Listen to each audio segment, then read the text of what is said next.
पहले प्रश्न के लिए मैं आमंत्रित कर रहा हूं सविता जैन, राहतगढ़। जिसका नाम पुकारें वो अपने स्थान पर खड़े हो जाएं और दूसरा नाम ताकि जो है उन तक माइक पहुंचाया जा सके। और दूसरा नाम है निलिता जैन, बेगमगंज। जल्दी माइक दीजिए।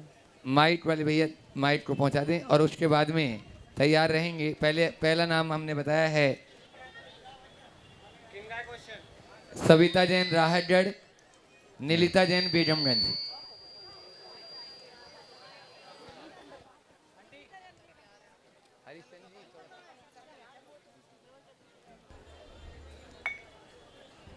अगला नाम बोलो। नमोस्तु महाराज श्री, नमोस्तु महाराज जी। धर्म क्या है? क्या मंदिर जाने से ही धर्म होता है?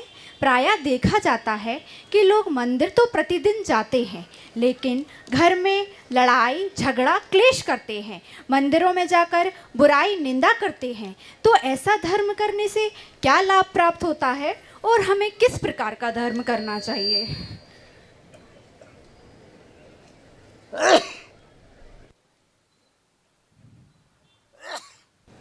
देखिए, बहुत अच्छा सवाल आपने किया। अक्सर ये सवाल आता है। हम लोग प्रायः धार्मिक क्रियाओं को ही धर्म मान लेते हैं।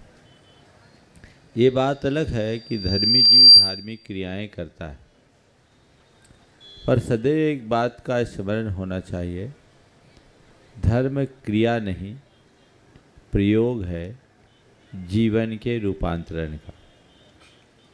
धर्म ऐसा कोई तत्व नहीं जो घंटे 2 घंटे करो और निश्चिंत हो जाओ। धर्म तो हमारे अंदर का वह भाव है जो हमारे संपूर्ण जीवन को पवित्र बनाता है। यदि कोई व्यक्ति धार्मिक है और उसके बाद भी लड़ाई झगड़ा करता है तो ये मान करके चलना चाहिए वो ऊपर का धर्म कर रहा है, उसके भीतर धर्म नहीं। ये धर्म का बाहरी कवच है। हमें धर्म के भीतरी स्वरूप को समझना चाहिए। जब तक हम अंतर के धर्म को आत्मसात नहीं कर लेते तब तक जीवन में वास्तविक परिवर्तन नहीं आ सकता। इसलिए जब भी हम धर्म करें, अंतर मन से भर कर करें, ऊपर से। अगला बोलो। ओम ओम ओम। हाँ बोलो। किमी जैन, राहतगढ़। और उसके बाद में विद्या युवा शक्ति, राहतगढ़। तैयार रहेंगे सभी बालक लोग। किमी जैन अपना प्रश्न रखें और उसके बाद विद्या युवा शक्ति, राहतगढ़ तैयार हो जाएंगे। नमोस्तु महाराज जी। महाराज जी, मेरा प्रश्न ये है कि हमारी जो जनरेशन है, जिनको धर्म में तो बहुत ज़्यादा रुचि होती है, लेकिन कहीं ना कहीं नियम व त्याग करने से डरते हैं। तो क्या अगर हम नियम या त्याग नहीं कर सकते तो धर्म भी नहीं कर सकते? महाराज जी, मेरे शंका का समाधान। देखिए, धर्म नियम त्याग अलग अलग चीज़ है, लेकिन अगर हम धर्मी हैं तो नियम त्याग में संकोच कैसा? एक युवक मेरे पास आया, उसके परिवार के लोगों ने कहा महाराज जी इसको कुछ नियम के लिए बोलिए। मैंने उसकी तरफ मुख किया तो उसने कहा महाराज मेरा नियमों में कोई इंटरेस्ट नहीं। मैंने कहा कोई बात नहीं। थोड़ी देर बाद मैंने उससे पूछा तुम कोई खेल खेलते हो? बोले हाँ खेलता हूँ। क्या खेलते हो? बोले क्रिकेट खेलता हूँ। बोले क्रिकेट में क्या होता है? बोले महाराज जी 2 टीमें होती हैं। एक टीम है जो बल्लेबाजी करती है, दूसरी है वो गेंदबाजी करती है, और उनको फील्डिंग करना पड़ता है। और उसमें क्या होता है? मैंने क्या होता है? बोले एक मैदान होता है, मैदान में दोनों टीमें अलग अलग करती है। तो मैंने उससे पूछा क्या हुआ, बल्लेबाज क्या करता है? कोई गेंदबाज कहीं से भी गेंद फेंकता है, बल्लेबाज कहीं भी बल्ला उठा घुमा देता। नहीं महाराज, उसके लिए एक क्रीज होती है, विकेट्स होते हैं और एक पॉइंट होता है। बल्लेबाज क्रीज पर बैटिंग करता है और गेंदबाज अपने पॉइंट से ही बॉल फेंकता है।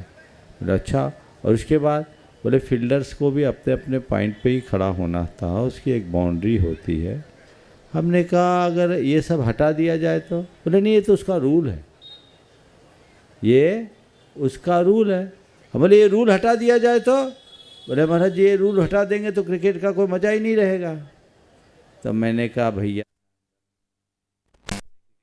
मज़ा तभी है जब तुम क्रिकेट के रूल में बंधो, वैसे ही जीवन का मज़ा भी तभी है जब जीवन के रूल में बंधो। समझ गए?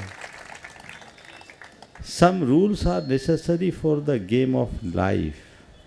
समझ गए? इसलिए नियमों में बंधोगे तो लय आएगी।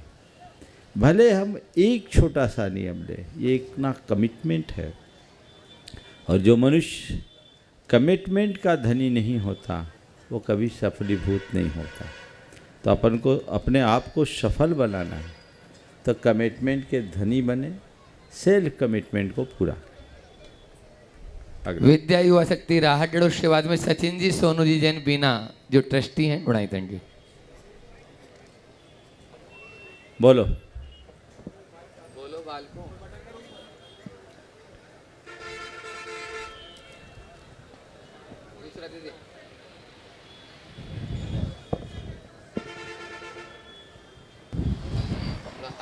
परम पूज्य मुनि संघ के चरणों में विद्या युवा शक्ति का अनंतवार नमोस्तु नमोस्तु नमोस्तु। महाराज श्री, हमने समाज सेवा और साधु सेवा की दृष्टि से युवाओं की एक टीम का गठन किया है। महाराज श्री, हम समाज में और किन जगहों पर अपनी सक्रिय भूमिका का निर्वहन कर सकते हैं, अपने आप को कैसे एकजुट रखें और समाज के अन्य युवाओं को आगे लाने के लिए अपने स्तर पर क्या प्रयास कर सकते हैं? सबसे पहले तो मैं चाहूँगा इन युवाओं का जोरदार अभिनंदन कर दूँ। बहुत अच्छी बात है, इन्होंने गुरुदेव के नाम पर अपने आप को संगठित किया है और समाज सेवा, धर्म सेवा के क्षेत्र में अपने अच्छा योगदान देने का मनोभाव बनाया है। आज के युवा यदि इस तरह की पहल करते हैं तो मैं इसे बहुत सार्थक पहल मानता हूँ।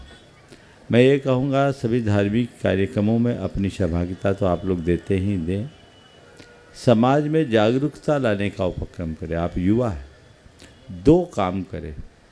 आज के युवाओं को व्यसन मुक्त बनाने के लिए अभियान तेज करें, और दूसरी बात, आज के युवाओं में जो अनेक प्रकार के अंधानुकरण की प्रवृत्तियां बन रही हैं उसे हतोत्साहित करने की दिशा में आप लोग अगर आगे बढ़ो और एक युवा अगर ऐसी बात करेगा तो अन्य युवाओं को प्रेरणा मिलेगी। ये आप काम करो। एक अवेयरनेस जगाओ जो सोशल मीडिया के माध्यम से बुराइयां फैल रही हैं, उन बुराइयों और भटकाव से बचाने।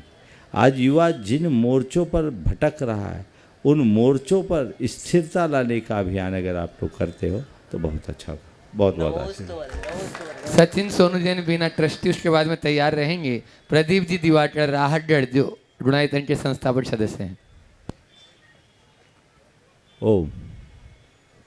पूज्य मुनि श्री शासन के चरणों में बारंबार नमोस्तु और छुल्लक महाराज जी को सभी का इच्छा में नमोस्तु। महाराज जी, महाराज जी, हम अपने बच्चों को लौकिक शिक्षा के लिए बाहर तो भेजते हैं, पर यहाँ जब हम अपने गांव में रहते तो डर लगा रहता है कि कहीं ये बुरी संगत में नहीं फंस जाएं, और हम समझते भी हैं कि अगर हम नेगेटिव सोचेंगे तो नेगेटिविटी ही आती है हमारे पास।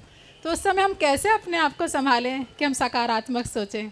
देखिए, बच्चों को बाहर भेजना आज की अनिवार्यता हो गई, भेजो। और भेजने से पहले उनको गुरुओं से संकल्पित कराओ। जो बच्चे संकल्पित हो जाते हैं उनमें भटकाव की कम संभावना हो।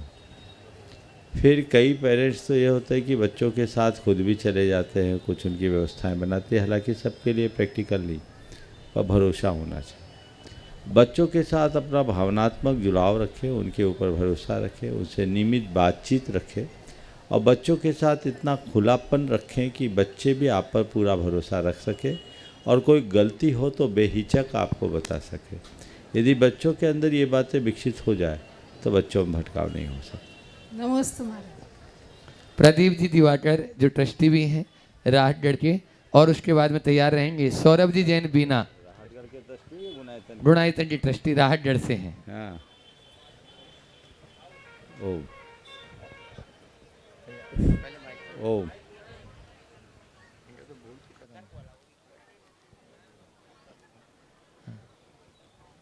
सौरभ जी जैन बीना जो गुणाईतन के ट्रस्टी हैं, तैयार रहें। नमोस्तु महाराज जी। महाराज जी, गणधर हमेशा आहार के लिए क्यों नहीं उठते? उनको दीप्त तप नाम की रिद्धि होती है। उस रिद्धि के प्रभाव से निराहार होने के उपरांत भी उनके शरीर में अचिंत शक्ति आ जाती और उनका तेज बढ़ता। नमोस्तु महाराज जी। सौरभ जी जैन बीना ट्रस्टी गुणायतन और ओम सौरभ नहीं, सौरभ है। बालिका मंडल राहतगढ़ का तैयार रहेगा और उसके बाद में तैयार हैं गौशाला से वैभव जैन राहतगढ़, गौशाला परिवार भी तैयार रह जाएगा। बालिका मंडल को है यहाँ पर बालिका मंडल। तब तक सामने महिला मंडल नजर आ रहा है, महिला मंडल राहतगढ़। ओम जल्दी करो बालिका मंडल, हाँ जल्दी से। प्रश्न अलग से नहीं लिया है, नाम नहीं बोल रहे इसलिए एक प्रश्न कर लो। नमोस्तु महाराष्ट्री। हे गुरुदेव, मनुष्य का वास्तविक धर्म क्या है? क्या मंदिर में जाके पूजन करना, अभिषेक करना, पुंज चढ़ाना यही मनुष्य का धर्म है?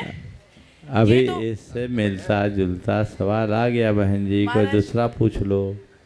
महाराष्ट्री आगे का भी। हाँ ये तो हम मंदिर जी के अंदर करते हैं। पूजनीय गुरुवर, मंदिर जी के बाहर जो धर्म मनुष्य का होना चाहिए उस वास्तविक धर्म को समझने का प्रयत्न कर रही हूँ।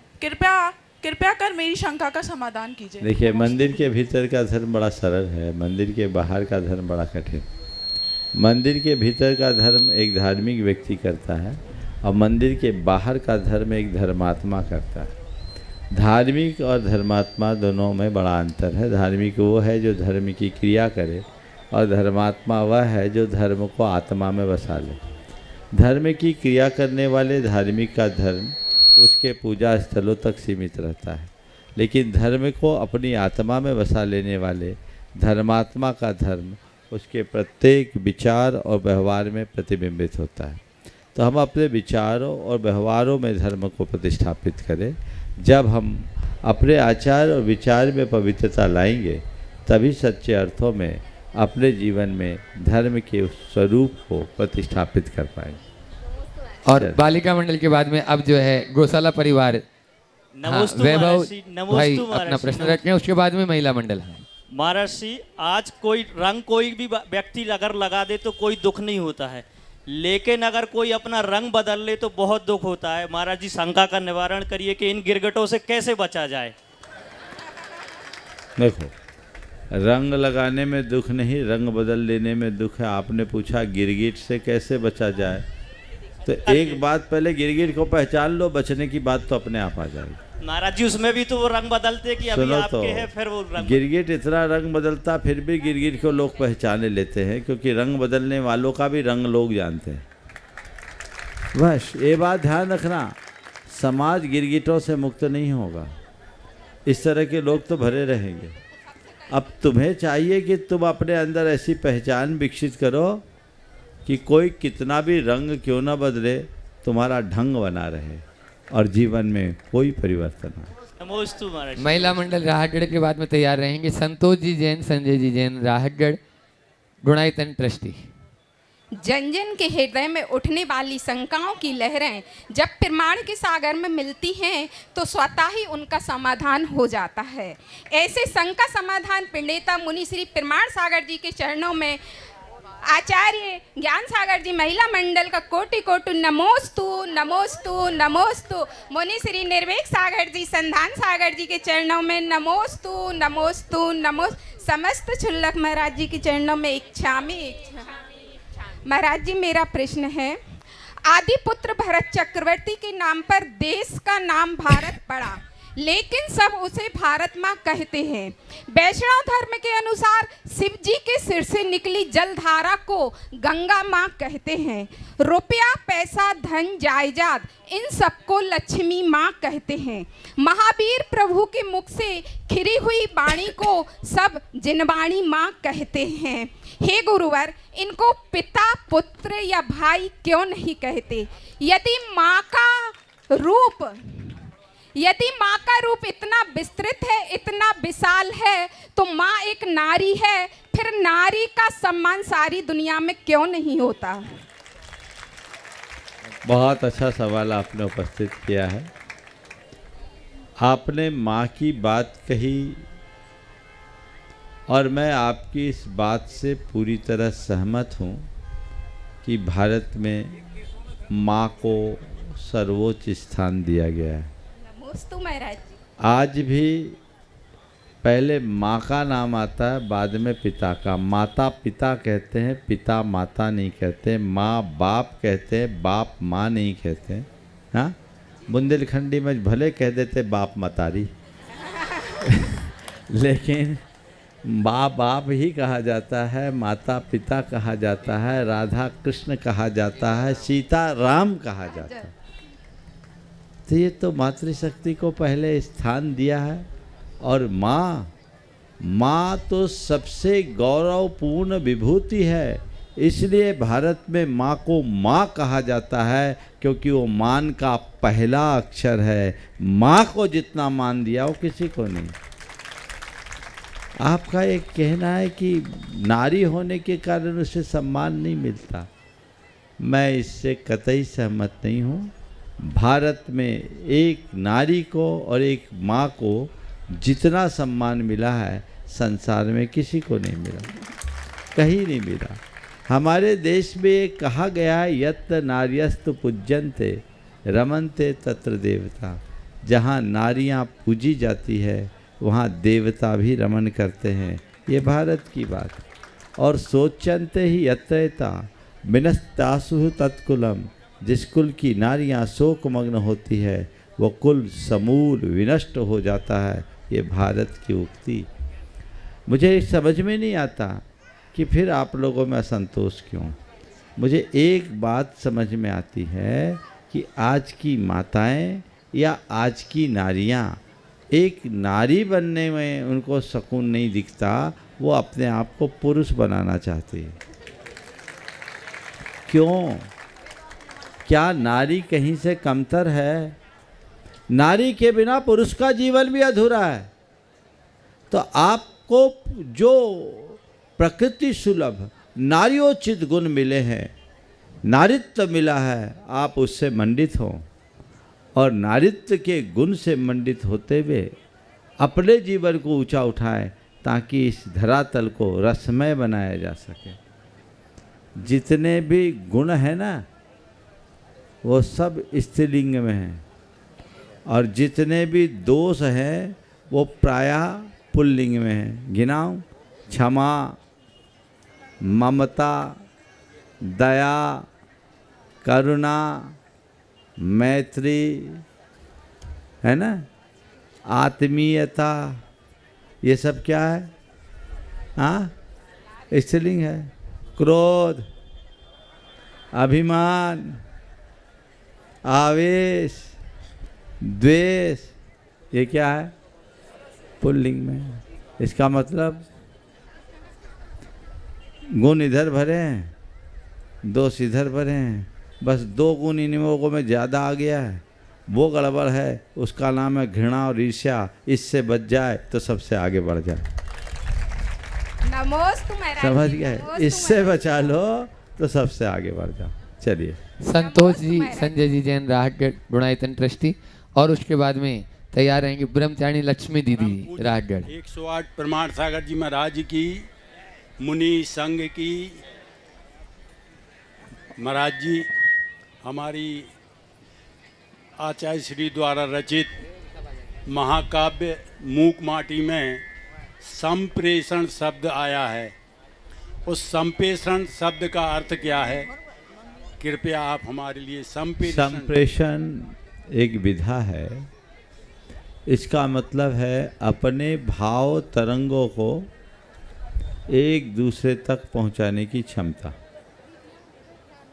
जैसे हम यहाँ किसी के बारे में कुछ सोच रहे हैं, हमारे विचारों के तरंग वहाँ पहुँचे और उसकी सोच हमारी सोच से मिल जाए, उसको ऐसा आभास हो जाए कि हमें याद कर रहा है या हमें कोई कुछ बोल रहा है। इसको बोलते हैं संप्रेषण। नमोस्तु महाराज। ब्रह्मचारिणी लक्ष्मी दीदी, और उसके बाद में तैयार रहेंगे दीपक जी जैन रैनी, नगर परिषद राहतगढ़ के पार्षद यहाँ पर उपस्थित हैं, वे तैयार रहेंगे। महाराज श्री कृष्ण में नमोस्तु नमोस्तु नमोस्तु। महाराज जी, जो भी व्रती सर्विस आदि करते हैं तो उन्हें व्रत पालन करने में दोष लगता है। क्या? व्रती लोग सर्विस का करते हैं तो निरतिचार पालन नहीं हो पाता है, और घर में रहते हुए भी निरतिचार एकदम से पालन नहीं हो पाता, उसके लिए मार्गदर्शन कीजिए। देखिए, सर्विस करने से निरतिचार व्रत का पालन नहीं होता, ऐसी बात मैं नहीं मानता। पर सर्विस करने वालों को अपने व्रत उतने ही रखे जितना निरतिचार फले। आप दृढ़ता रखें, समयबद्ध तरीके से करें और ऐसे ही सर्विस को चुने जहाँ निरतिचार फले, तो कोई कठिनाई नहीं। और घर में व्रत नहीं पलता तो व्रतियों के लिए, तो गृहस्थों के लिए व्रती बताया गया, गृह त्यागियों के लिए नहीं। अगर व्रत नहीं पल रहा है तो ये कहीं न कहीं की शिथिलता है, इसे दूर करना चाहिए। ओ आगे दीपक जी अपना प्रश्न, पार्षद जो है रेनी, हाँ रेनी अपना प्रश्न रख रहे हैं। जिसका मैं नाम बोलूँ वो अपने स्थान पर खड़े हो जाएं ताकि माइक वहाँ तक पहुँच सके। श्रीमती सुगंधा जी जैन, वे तैयार रहेंगे। मेरे भगवान परम पूज्य गुरुवर प्रमाण सागर जी के चरणों में बारंबार नमोस्तु नमोस्तु नमोस्तु। महाराज श्री, मेरा जो क्वेश्चन है वो थोड़ा सा लाइन से हटके है कि मृत्यु के पश्चात, जैसे मेरे पापा जी नहीं हैं या मेरे जो पूर्वज रहे होंगे, तो मृत्यु के पश्चात क्या उस दिव्य आत्मा से हमारा कनेक्शन बना रहता है? जैसा कि प्रचलित है, कहा जाता है कि पूर्वजों का आशीर्वाद आपके ऊपर बना रहता है, तो ऐसा हमारी आत्मा का उस दिव्य आत्मा से कनेक्शन बना रहता है कि नहीं? देखिए, कनेक्शन दो प्रकार का होता है, एक भावात्मक और एक द्रव्यात्मक। द्रव्यता देखे तो हमारा कनेक्शन कुछ नहीं रहता, वो यहाँ से वहाँ गए, अब तो राख हो गए, और राख को सींचोगे तो कोई अंकुर नहीं फूटेगा। लेकिन लोगों का एक दूसरे के साथ भावनात्मक जुड़ाव होता है, उस भावनात्मक जुड़ाव से प्रेरित होकर वो कह देते उनका आशीर्वाद मुझसे जुड़ा हुआ है। वो उनके प्रति श्रद्धा, उनके प्रति लगाव और जुड़ाव के कारण अपनी उपलब्धियों का श्रेय उन्हें दे देते। उनका आशीर्वाद मुझ पर बरस रहा है, आज भी उनका आशीर्वाद बना हुआ है।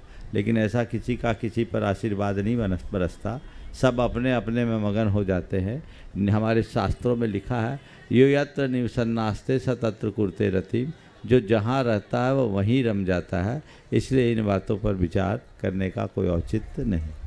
ओम, थोड़ा दाहिनी ओर से आवाज़ बहुत आ रही है, थोड़ा शांति रखिए। सुगंधा जी जैन, और उसके बाद में मैं देख रहा हूँ थोड़ा सा स्थान संकीर्ण हो रहा है, क्योंकि हमेशा भाग दौड़ मची रहती है, तो थोड़ा सा ऐसा क्या प्रयत्न करें जिंदगी में कि मतलब सुख शांति का अनुभव हो। इस मतलब देखिए, भाग दौड़ में अशांति है, और सुख शांति का अनुभव करना चाहते तो थोड़ी भाग दौड़ को विराम दो, कुछ देर थमो। जब हम थमेंगे तभी कुछ अच्छा थाम सकेंगे। हर व्यक्ति को प्रतिदिन कुछ देर थम कर विचार करना चाहिए। मैं कौन हूँ, मेरा क्या है, मैं क्या कर रहा हूँ, मुझे क्या करना चाहिए। इन सवालों का उत्तर तय करते हुए अपने जीवन की प्राथमिकताओं को सुनिश्चित करना चाहिए। यदि व्यक्ति ऐसा करने में समर्थ हो जाता है तो उसे एक स्वाभाविक प्रेरणा होती है, और वही प्रेरणा उसके जीवन में व्यापक बदलाव घटित करती है। भगवान सिंह जी प्रजापति पत्रकार हैं यहाँ के राजगढ़ के, और उसके बाद में तैयार रहेंगे प्रकाश राय जी, नगर परिषद के सदस्य। ओम ओम ओम। महाराज जी, हाँ बोलिए। ओम, थोड़ी आवाज़ बढ़ाओ। नमोस्तु आचार्य जी, नमोस्तु। आचार्य जी, मैं आपको YouTube पर देखता रहता था, आज आपने दर्शन दिए, इसके लिए बहुत बहुत धन्यवाद। भगवान, मेरे दो प्रश्न थे, एक का तो आपने मेरा समाधान अभी कर दिया है। मेरे मन में जो विचार आए थे भगवान, आपने एक का समाधान कर दिया है। मेरा दूसरा प्रश्न है, महाराज जी, कोई भी जैसे मैं काम धाम करता हूँ, काम धंधा, और मेरा मन जिस काम को नहीं करता है, और मेरे धंधे की वजह से यदि मैं करता हूँ तो वो गलत तो नहीं है महाराज जी? देखिए, धंधे की वजह से मन के विरुद्ध काम करना गलत तो नहीं है जी।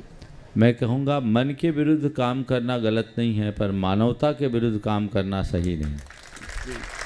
तो आप देखिए जो है वो मन के विरुद्ध है या मानवता के विरुद्ध। बहुत सारे ऐसे कार्य होते हैं जिसमें हमारी व्यक्तिगत रुचि नहीं होती, हम कुछ और करना चाहते हैं, हमें करना कुछ पड़ता है। तो ये तो समय काल को देखते हुए अपनी रुचि में परिवर्तन करना चाहिए, लेकिन मानवता के विरुद्ध हो वो काम किसी भी स्थिति में नहीं करना चाहिए। जी महाराज जी, नमस्ते। हाँ, अगला। हाँ, उसके बाद प्रकाश जी भारद्वाज अपना प्रश्न रखें और उसके बाद में तैयार रहेंगे विकास जी दीक्षित, पत्रकार, दैनिक भास्कर। गुरु जी के चरणों में मेरा बारंबार प्रणाम है। मैं प्रकाश राय समाज सेवा करता हूँ, वो करता रहूँगा। आपका आशीर्वाद बना रहे। बहुत बढ़िया, आशीर्वाद। कोई सवाल है? आपका चरणों में आशीर्वाद बना रहे। बहुत सुंदर, बहुत बढ़िया। चलिए, उसके बाद में विकास जी दीक्षित जी पत्रकार, और वो तैयार रहेंगे हमारे बीच में राजेश जी जैन, अध्यक्ष से राहतगढ़ दिगंबर जैन समाज, अपने पूरे परिवार के साथ में। पूज्य गुरुदेव जी नमोस्तु नमोस्तु नमोस्तु। गुरु जी मेरा प्रश्न है, पूज्य गुरुदेव सबसे अच्छा कार्य क्या है और सबसे बुरा कार्य क्या है? शंका का समाधान कीजिए। प्रणाम। देखिए, बहुत अच्छी बात है। सबसे अच्छा कार्य क्या है और सबसे बुरा कार्य क्या है, व्याख्याएं कई हो सकती है, पर मैं इसे कह सकता हूँ, अगर मुझसे पूछो, सबसे अच्छा कार्य है अपनी गलतियों को स्वीकारना, और सबसे बुरा कार्य है दूसरों पर गलतियों का आरोपण करना। नमस्ते नमस्ते गुरुदेव। अगर अपनी गलती हो उसे स्वीकार लो, जीवन सुधर जाएगा। और कभी दूसरों की गलतियां निकालो मत। दूसरों की गलती निकालने से बुरा और कोई काम नहीं है। हाँ बोलो। राजेश जी जैन, अध्यक्ष दिगंबर जैन समाज, अपना प्रश्न रखें। उसके बाद में सौरभ जी भारद्वाज, तैयार रहें। गुरुवर के चरणों में कोटि कोटि नमोस्तु नमोस्तु भगवान। गुरुवर, इस कस्मकस भरी दुनिया में मन स्थिर नहीं रहता है और कई प्रकार की कठिन परिस्थितियाँ आती हैं। गुरुवर, हम अपने मन को कैसे काबू में रखें और अपने मन में संयम भाव रखें? गुरुवर नमोस्तु। देखिए, मन का तो स्वभाव कसमकस रहता है और इस तरह की स्थितियां बनती हैं, पर मन को काबू में रखने के दो उपाय। पहला, मन के साथ हम कुछ आत्म सुझाव जोड़ के रखें। आज की भाषा में कहूँ, कुछ कोडिंग डालें। कोड आप अनुभव करें, कोई व्यक्ति शराब पीता हो या स्मोक करता हो, स्मोक करने वाला व्यक्ति भी इस सभा में कितना भी मन हो या कोई कहे, क्या इस सभा में स्मोक करना चाहेगा? जो एक मिनट भी बिना उसके नहीं रह सकता, वो इस सभा में तो नहीं करेगा ना। क्यों? क्योंकि मन में यह बात पहले से बैठाई गई है कि धर्म सभा की क्या मर्यादा है, ये मेरे अनुकूल नहीं है, ये कार्य मुझे यहाँ पर नहीं करना है ना। मन में आएगा भी तो उसे वो टालने की कोशिश करेगा। हो सकता है ज़्यादा मन मचले तो उठ के चला जाए, लेकिन यहाँ तो नहीं करेगा ना। आप लोग, दूसरा उदाहरण देता, आप लोग दुकान में रहते हो, कई तरह के ग्राहक आते होंगे और कई ग्राहक आपके लिए उल्टी सीधी टिप्पणी भी करते होंगे। हो सकता है कोई ये भी कह दे आप तो लूट रहे हो, आप तो लुटेरे हो, पर आप मुस्कुराते हुए सुनते हो उसकी बात को और बड़े प्रेम से कहते हो कोई बात ऐसी बात नहीं है, बिल्कुल घर में भी पड़ता नहीं पड़ता, आप आइए, आपको बिल्कुल सही रेट लगाया है, आप दोबारा आइए। कितनी विनम्रता से बात करते हो। गुस्सा क्यों नहीं करते? कोई तुमको लुटेरा कह दे तो क्या करोगे तुम? इग्नोर करोगे कि ठोक दोगे? घर में कह दे तो, दुकान में बैठे कोई और की घरवाली कह रही है तो सुन रहे हो, और तुम्हारे घर में तुम्हारी घरवाली उससे हल्की बात कह दे तो ये क्या है? ये इस बात का प्रमाण है कि तुम्हारे मन में ये कोडिंग है कि ग्राहक के साथ हमें नम्र व्यवहार करना है। कॉल सेंटर्स में लोग होते हैं, कितनी गालियां सुनते। एक बार की बात है, ये प्रसारण वीडियोकॉन ने बंद कर दिया था। और मैं था 2017-18 की बात, तो मैं अपने कक्ष में था और एक सज्जन उस कंपनी पे पूरी भड़ास निकाल रहे थे, पता नहीं कितने प्रकार की गालियां दे रहे थे, ज़ोर ज़ोर से बोल रहे थे। उनका माइक भी लगभग खुला हुआ होगा, आवाज़ मेरे कानों में। वो जितने गर्म हो रहे हैं वो उतने ही ठंडे। नहीं सर, नहीं सर, नहीं सर, आपकी शिकायत हम सुन रहे हैं। नहीं sir, sir sir sir sir. हमने कहा देखो कितनी विनम्रता की मूर्ति बना हुआ है। क्यों? उसको ट्रेनिंग दी गई है और उसकी कॉल पूरी रिकॉर्डिंग पे है। अगर कहीं वो ग्राहक के साथ थोड़ा भी बदसलूक करेगा तो नौकरी चले जाएगी। तो ये विवेक अंदर बैठ जाए तो मन अपने आप सरेंडर होगा, और ये तब होगा जब उस प्रकार की कोडिंग्स हो। और दूसरी बात, अपने मन को सही दिशा में लगाए रखने के लिए हम मन को हमेशा अच्छी खुराक देना शुरू, कुछ अच्छा पढ़े, कुछ अच्छा सुने और अच्छी बातें बार बार दोहराएं, जिससे मन में स्थिरता है, जीवन बदले। सौरभ जी भारद्वाज अपना प्रश्न महाराज जी चरणों में रखें। उसके बाद में डॉक्टर वंदना दीदी सागर, गुणायतन ट्रस्टी। गुरुदेव के चरणों में बारंबार प्रणाम। नमोस्तु भगवान। दैनिक जीवन में हम चित्त की वृत्तियों का निरोध का सहज मार्ग क्या हो सकता है, जिसके द्वारा हम अध्यात्म मार्ग में प्रवृत्त हो सकें दैनिक जीवन में रहकर? चित्त वृत्तियों के निरोध का बड़ा सहज प्रयोग क्या हो सकता है? आपने बहुत अच्छा सवाल किया है। मैं आपसे इतना ही कहूँगा, एक अभ्यास कीजिए चित्त वृत्ति के निरोध के लिए। शास्त्रों के अनुसार अभ्यास और वैराग्य दो ऐसे माध्यम हैं जिनसे हम अब चित्त वृत्तियों का निरोध कर सकते हैं। अभ्यास क्या है? मुझे क्या करना है, मेरी क्या सीमा है, इन वाक्यों को बार बार बार बार दोहराइए और ये तय कर लीजिए यही मेरी सीमा है। अगर ये बात हमारे सबकॉन्शियस माइंड में बैठ जाएगी तो कभी भी अकार्य की तरफ हमारा चित्त नहीं जाएगा। कदाचित जाने को भी होगा तो हमारे अंतश्चेतना हमसे कहेगी नहीं, ये हमारी सीमा रेखा से बाहर की बात है, मुझे उधर नहीं जाना, अपने आप विराम लगे। डॉक्टर वंदना दीदी सागर, और उसके बाद में तैयार रहेंगे डॉक्टर चाहत जी जैन परिवार राहतगढ़। नमोस्तु मुनवर। इच्छा भी महाराज जी, जीवन में फल पाने के लिए श्रम करना पड़ता है। ईश्वर सिर्फ लकीरें देता है, रंग खुद ही भरना पड़ता है। महाराज जी, मेरा प्रश्न ये है कि हमारे इस जीवन के कैनवास में लकीरें तो मिली हैं, लेकिन उसे सुंदर आकार देने की कला हमें आनी चाहिए। वो कला यदि हमें रंग भरना है उसमें, तो हमारे जीवन में वो रंग हम कैसे भरें और कैसे उसे सुंदर बनाएं? नमस्ते मेरे। बहुत अच्छा सवाल है। लकीरें तो बनी हैं जीवन के कैनवास में, पर हम उसमें रंग कैसे भरें और रंग भरने की कला अपने भीतर कैसे विकसित करें? देखिए, रंग भरने की दो कला, दो टेक्निक। पहला खुद के अनुभव से और दूसरा अनुभवियों से।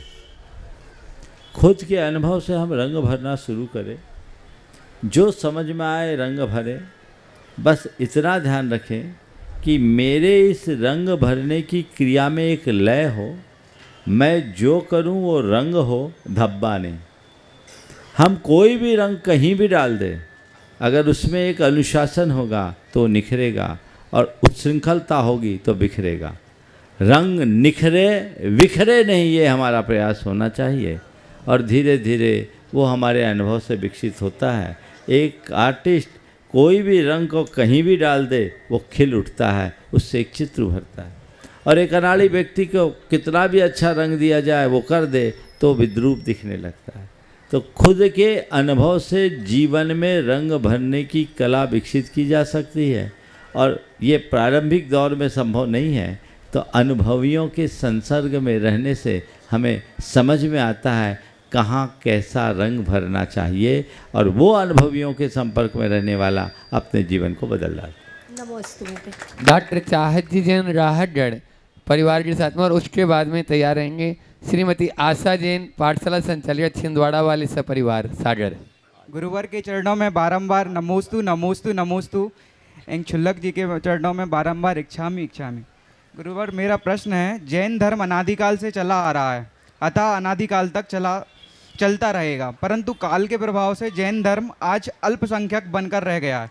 गुरुवर, जैन समाज वासियों को ऐसा क्या कदम उठाने चाहिए ताकि अन्य समाज के लोगों को जैन धर्म की प्राचीनता का बोध हो, अतः उन्हें भी मोक्ष तक जाने का मार्ग पता चले? ये बात सच है कि जैन धर्म जो कभी भारत का सर्वप्रसिद्ध धर्म था, सर्वव्यापी धर्म था, अब अल्पसंख्यक हो गया। ऐसी स्थिति में क्या करना चाहिए?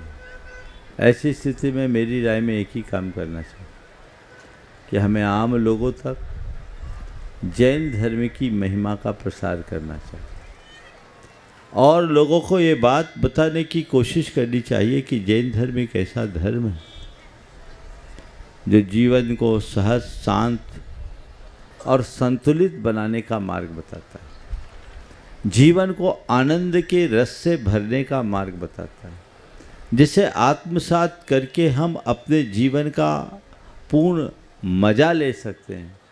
यदि ये बताने में हम सक्षम हो जाएं, तो मैं कहूँगा कि जन्म से भले कोई जैन ना हो, विचारों से हर कोई जैन बन जाएगा। और हमें यही कोशिश करना चाहिए। जैन होने का मतलब नाम के आगे जैन लिखना मात्र नहीं है।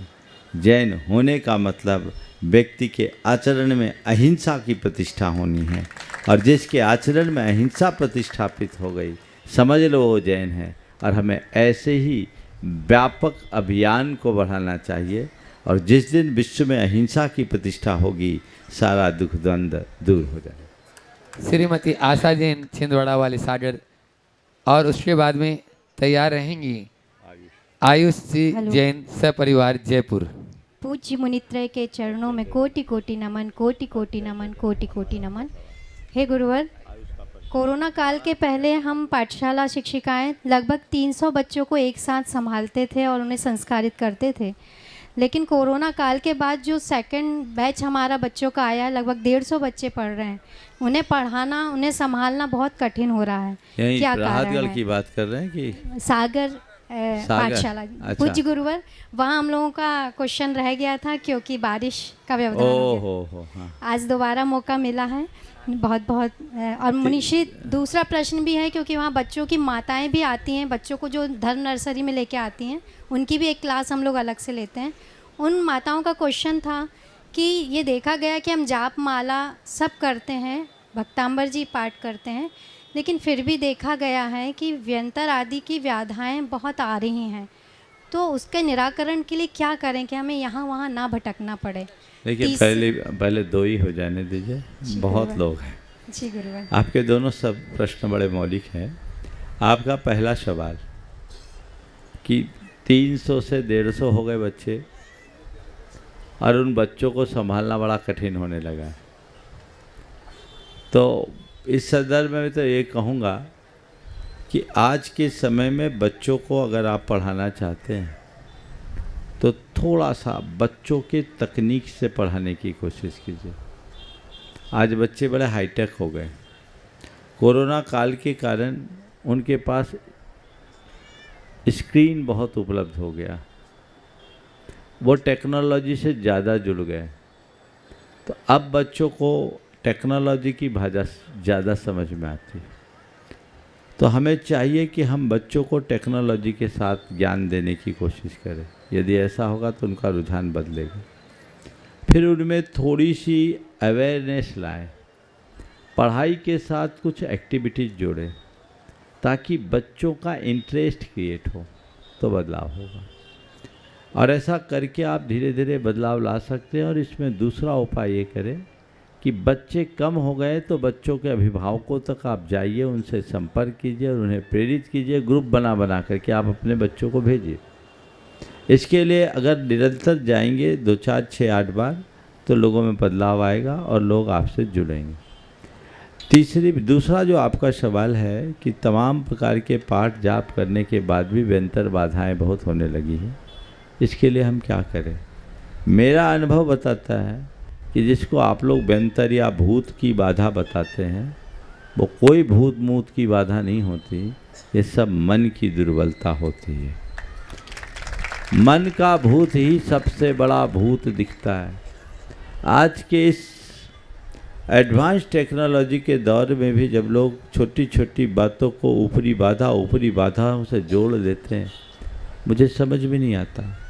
ये प्रायः साइकोसोमेटिक प्रॉब्लम्स ज़्यादा होती और लोग उनको उससे जोड़ लेते हैं। मेरे जीवन में ऐसे अनेक अनुभव हैं जिनको अभी मैं बता सकता हूँ, पर समयाभाव में बता नहीं रहा हूँ।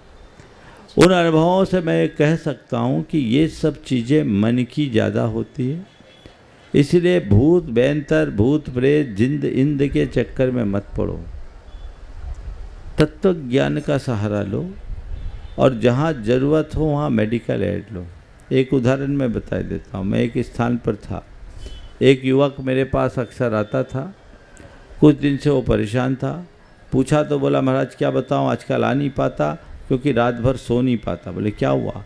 बोले मेरे छोटे भाई की जो बहू है रात भर चिल्लाती है और उसको संभालना मुश्किल हो जाता है। बोले क्या हो गया? बोले महाराज उसको कुछ ऊपरी बाधा लग गई। मैंने कहा ठीक है, तुम उसको मेरे पास लेकर आना। लेकर आया, मैंने उसे देखा और कह दिया कि भाई, उसका हिस्ट्री लिया। वो अपने भाई के यहाँ शादी में गई थी, गर्मी का समय था, यही तपों का दिन, 9 तपों का। और शादी में गई, भौजाई से पटती नहीं थी। 3 दिन रही, खाई पी कुछ नहीं और ढंग से सोई नहीं, दिमाग में चढ़ गई होगी गर्मी। हिस्ट्री ली तो मुझे समझ में आ गया। भाई और ननद भौजाई में पटती नहीं थी, गई थी। अब वो दिमाग चढ़ा हुआ, अब लौट के आई तो गर्मी चढ़ गई। मैंने जब उनकी बात सुनी तो उनको समझाने के लिए कहा कि भैया ऐसा कुछ नहीं है, इनको कुछ ठंडा खिलाओ पिलाओ और किसी साइकेट्रिक को दिखाओ। और मन की सांत्वना के लिए कहा कि तुम एक शांति विधान भगवान के चरणों में कर लो। उन लोगों को मेरी बातों पर विश्वास नहीं हुआ। उनको लगा महाराज शायद टाल मटोल कर रहे हैं। मुझे क्या है, मैंने तो जो कहना था तो कह दिया।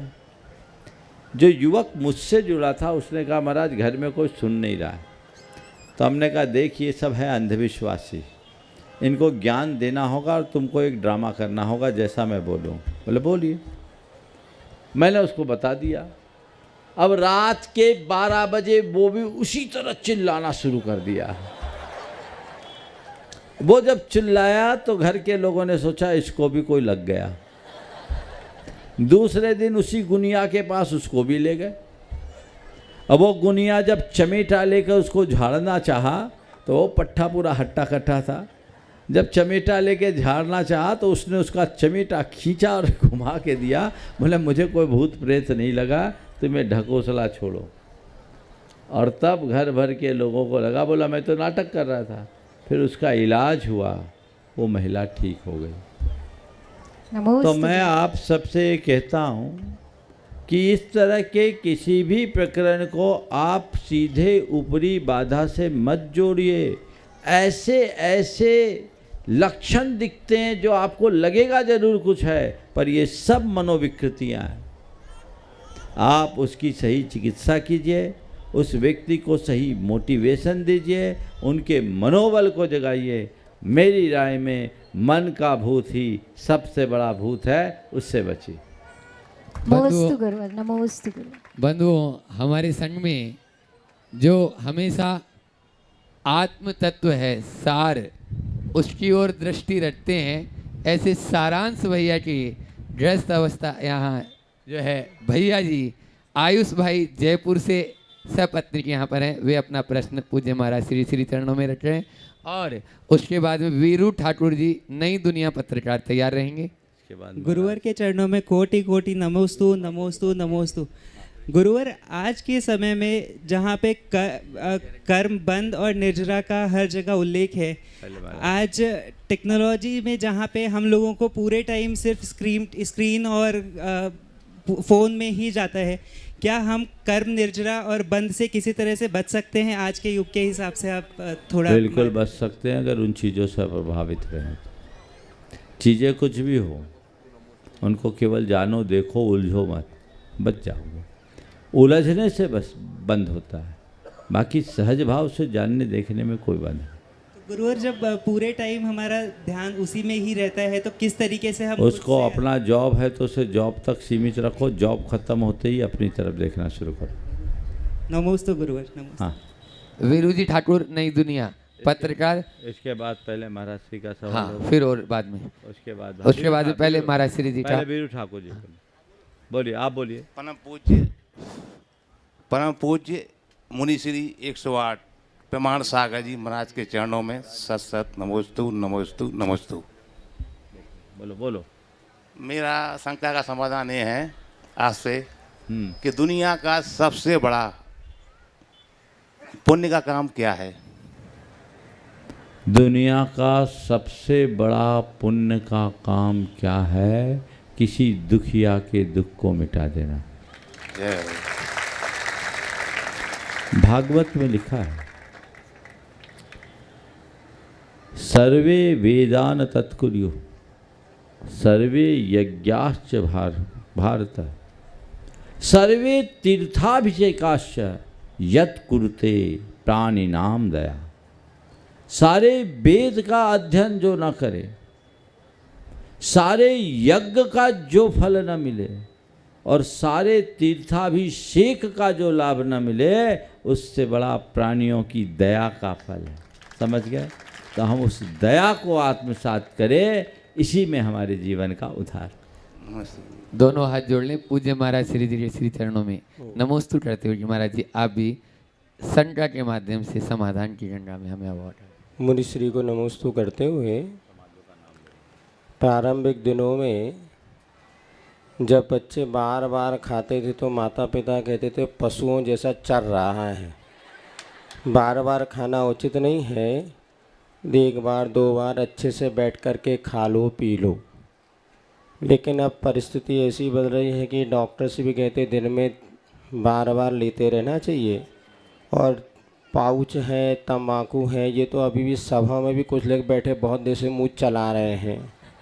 हमें देख गए वो, हमने सोचा कि आज इन्हीं पे प्रश्न पूछ लें कि वास्तव में दिन भर खाते रहना स्वास्थ्यवर्धक है कि समय समय पर भोजन करना हमारे हित के लिए कारण है।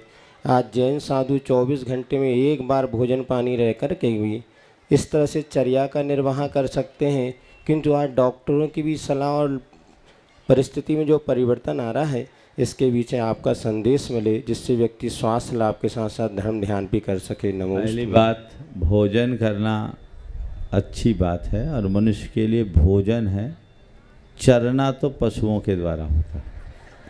और आजकल जो दिन भर मुंह चलाने वाले लोग हैं, मुझे लगता है कहीं उनका ढलान उसी योनि की तरफ तो नहीं बढ़ रहा है। ये उनको खुद से सोचना चाहिए कि हम कर क्या रहे हैं। मुझे तो बड़ा स्पष्ट ऐसा लगता है कि जो जान करके भी अनजान बने वो मूढ़ है, और जो मूढ़ है वो सच्चे अर्थों में मनुष्यता का लाभ भी नहीं दे सकता। अपनी मूढ़ता से मुक्त होइए। हमारे यहाँ एक बड़ी पुरानी कहावत है, एक बार योगी, दो बार भोगी और बार बार रोगी। योगी एक बार भोजन करता, भोगी दो बार भोजन करेगा, रोगी बार बार करेगा। अब तुम देख लो क्या हो, कौन सी श्रेणी में हो।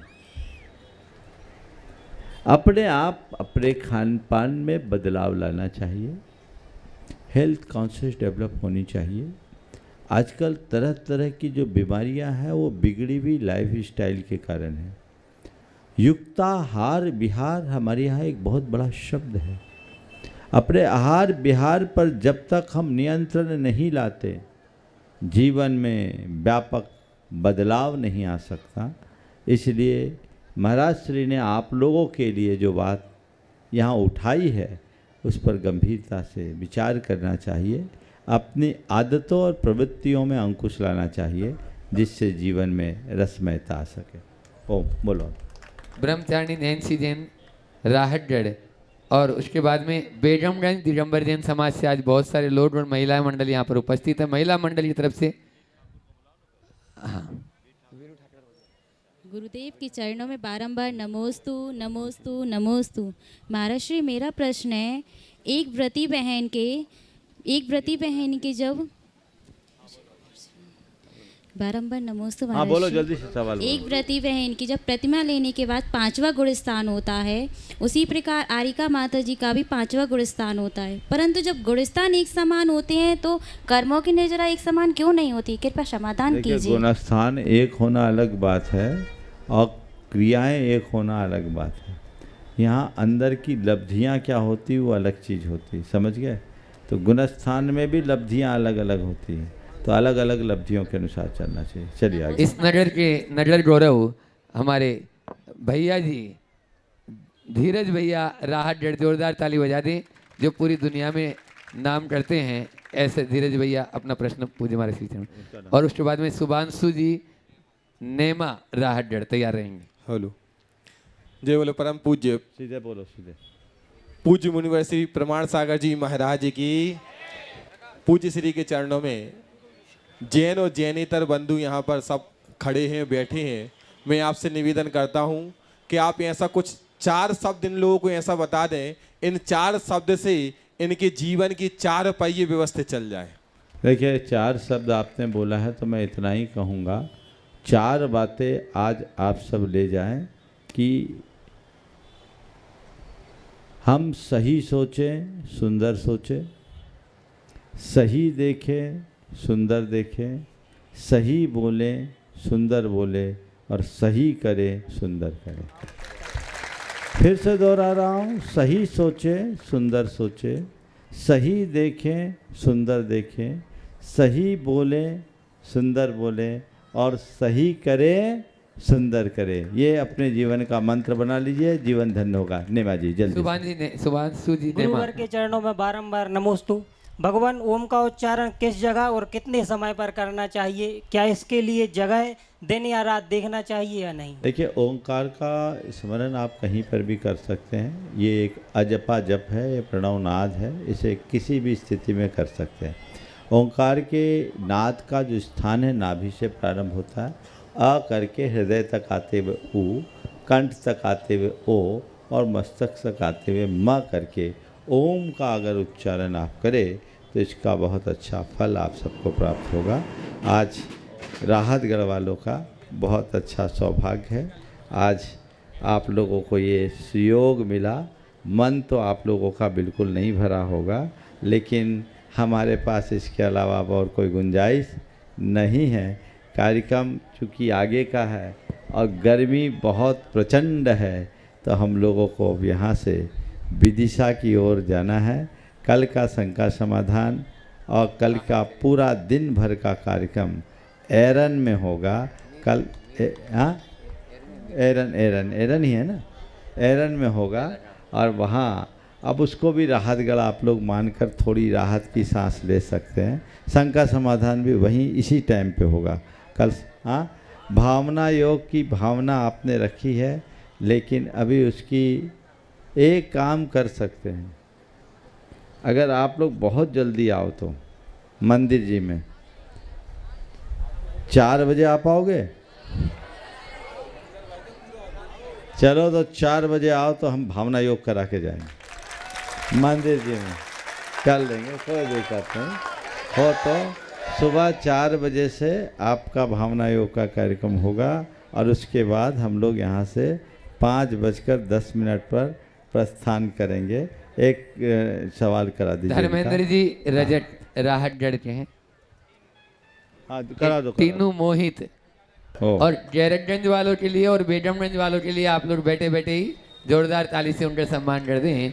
महिला मंडल बहुत ही अच्छे से एक सामने सवाल बैठी हुई है। गैरतगंज और बैरगमगंज के एक सवाल भी करा दो। बोलो। बोलो। आचार्य श्री, आपके चरणों में कोटि कोटि बारंबार प्रणाम। बोलो। आचार्य श्री, जैसा कि आप बताते हैं सनातन धर्म और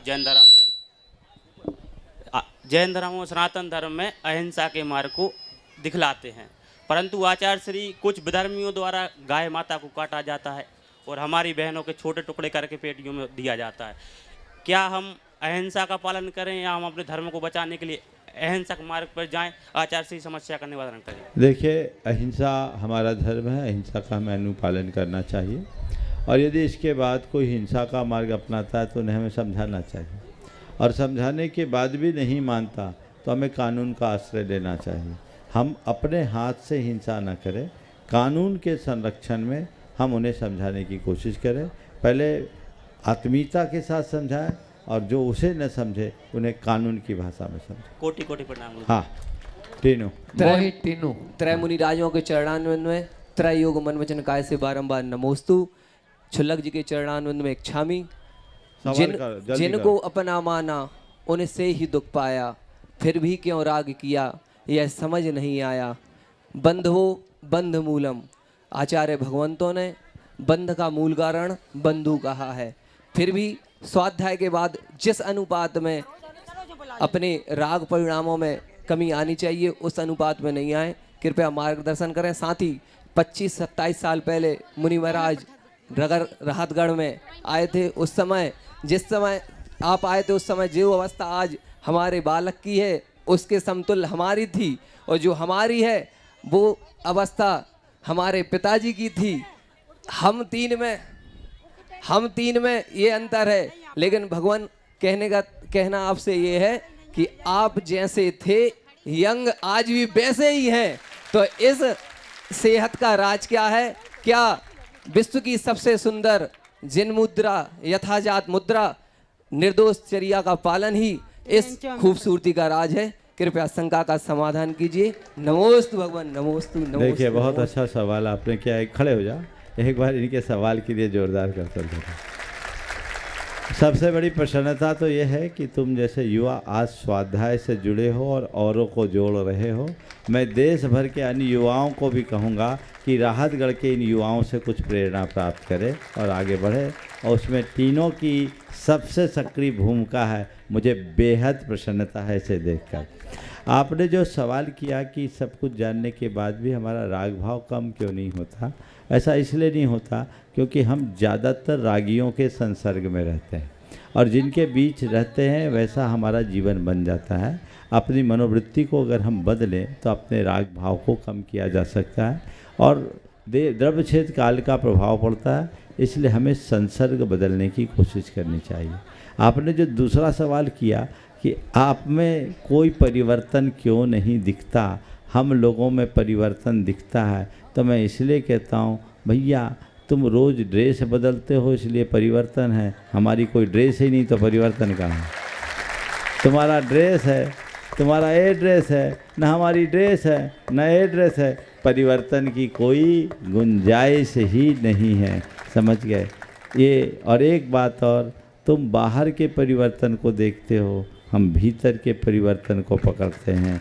बाहर का परिवर्तन प्रकृति करती है और भीतर का परिवर्तन हमारा पुरुषार्थ करता है, और उस परिवर्तन की बात करोगे तो हम पल पल अपने आप को बदल रहे हैं, और हम हर पल अपने अंदर परिवर्तन महसूस करते हैं और अपेक्षा रखते हैं सब में ऐसा परिवर्तन घटित हो। हाँ, गैरतगंज महिला मंडल सब लोग, और हाँ उसके बाद में बेगमगंज वाले भी तैयार हैं। गैरतगंज वाले अपना निवेदन भी कर लो वहीं से। हाँ बोलो। हे गुरुवर, हे गुरुवर, आपके चरणों में कोटि सा नमोस्तु नमोस्तु नमो। हे गुरुवर, गैरतगंज पधारने की कृपा कीजिए। बहुत सुंदर, बहुत सुंदर। स्वामी निहारो, गैरतगंज पधारो। बिल्कुल, गैरतगंज और बेगमगंज का नाम बदल गया शायद, क्या आ गया ना, सियाबाद। तो सियाबाद वाले दोनों को मैं कहूँगा, बेगमगंज है कहाँ, सियाबाद वाले आए हैं कि चले गए? खड़े हो जाओ वो भी एक साथ। हाँ हाँ, इनको भी बहुत बहुत आशीर्वाद। अपनी भावनाएं बना के रखिए, मौका मिलेगा, जब भी मौका आएगा जरूर ऐसी भावना भाव कि हमारा मौका मिले। मुनिदेव के चरणों में बारंबार नमोस्तु। हाँ, सियाबाद वालों को दे दो, एक सवाल हो तो उनका। महर्षि, हमारा प्रश्न है, हाँ। आज दो पंक्तियां पढ़ी जो मतलब अंतस में उतर गई और आज हमारी शंका का विषय बन गई। महर्षि, हमारी शंका है, हमने जो पंक्तियाँ पढ़ी थी वो थी कि किताबों से सीखो तो नींद आती है और ज़िंदगी सिखाए तो नींद उड़ जाती है। महर्षि, इन पंक्तियों को लेकर हमारी शंका ये है कि हम ऐसा क्या करें कि जब हम किताबों से भी सीख पाएँ और ज़िंदगी जब सिखाए तो उसे हम समता से सीख पाएँ, सह देखिए, पाएँ। किताबें जो सिखाती है वो केवल ज्ञान बढ़ाती है और ज़िंदगी जो सिखाती है वो अनुभव सिखाती है। ज्ञान से बड़ा अनुभव है, इसलिए हम जब करें तो अनुभवियों की किताबें पढ़ें ताकि अपने अनुभव को ठीक बना सके। हमें सियाबाद दीजिए। ओम आखिरी दीजिए। अब इनको दे दो। ओम जल्दी करो, आखिरी सवाल। मुनिश्री के चरणों में अनंतों बार नमोस्तु पाठशाला परिवार एवं बेगमगंज की जैन समाज की ओर से। महर्षि, मेरा प्रश्न यह है कि पाठशाला में माताजी के आशीर्वाद से 105 अनंतमती माताजी के आशीर्वाद से 10 बच्चों के लिए प्रतिभा स्थली भेजा गया अभी 1 माह के लिए, परंतु महर्षि कुछ लड़कियां तैयार नहीं हो रही हैं दोबारा जाने के लिए। हिंदी मीडियम और इंग्लिश मीडियम में डिफ्रेंशिएशन हो रहा है, उसके लिए बच्चों के लिए प्रोत्साहन कैसे करें? उनको अच्छे से मोटिवेट करो और वहाँ की प्रतिभा स्थली की हिंदी मीडियम की बच्चियों की अंग्रेजी से उनको मुलाकात करा दो तो पता लगेगा इंग्लिश मीडियम वालों से भी अच्छी इंग्लिश है। चलिए बोलिए, यहाँ की पाठशाला जल्दी से।